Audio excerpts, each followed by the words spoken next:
Hi friend, बघा मी इथं मटणाचा किमा बनवला आहे गिलक्या टाकून. किती भारी झाली ही भाजी, किती छान दिसते ना.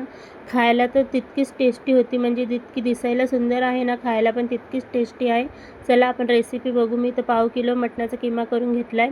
हिरव्या मिरच्या घेतल्या आहे, लसूण घेतला आहे, कांदा घेतला आहे, अद्रक घेतलं, टोमॅटो कापून घेतला आहे. आता आपण हिरवं वाटण करूया. त्यामध्ये हिरवी मिरची, कोथिंबीर, लसूण, अद्रक आणि जिरे याला जाडसर वाटून घ्यायचं मिक्सरमध्ये. म्हणजे खलबत्त्यामध्ये सुद्धा तुम्ही कुटू शकता. मला घाई होती म्हणून मी मिक्सरमध्ये जाडसर वाटून घेतलं. कढईमध्ये तेल गरम करून त्यामध्ये आता 2 मोठे साईजचे कांदे कापून घेतले होते, ते चांगले लाल होईस्तोवर परतून घेऊ. कांदा आपला परतून झाला, त्यामध्ये आपण 1 मोठे साईजचा टोमॅटो ॲड केला. त्याला आता चांगला मऊसूद होईस्तोवर परतून घेऊ. मसाला परतून झाला, बघा टोमॅटो आपला पूर्ण मऊसूद झाला. आता आपण हिरवं वाटण जे केलं होतं ना, ते यामध्ये ॲड करूया आणि आता ह्या मसाल्याला चांगलं तेल सुटेपर्यंत परतून घेऊ. या भाजीमध्ये ना खडे मसाले वगैरे काही घालायची गरज नाही. ही भाजी म्हणजे अशी साधीच बनवली ना तर खूप टेस्टी लागते खायला. म्हणजे तुम्ही एकदा बनवली ना, तुम्ही परत परत बनवाल. ही भाजी इतकी टेस्टी लागत होती खायला. कांदा टोमॅटो परतून झाला, त्यामध्ये 1 चमचा धने पावडर आणि पाव चमचा हळद घातली मी. आता हा मसाला चांगला परतून झाला.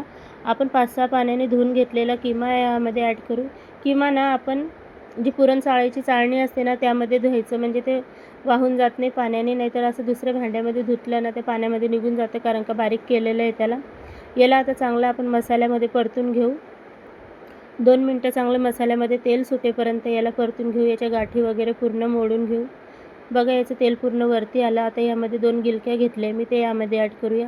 गिलकी स्किप करू नका, म्हणजे ह्या भाजीचं मुख्य इन्ग्रेडियंट म्हणजे गिलकीच आहे. गिलकीनेच ह्या भाजीला इतकी भारी चव आली होती ना, खूप छान लागत होती खायला. भाकरीसोबत खा किंवा पोळीसोबत खा, खूप छान लागते.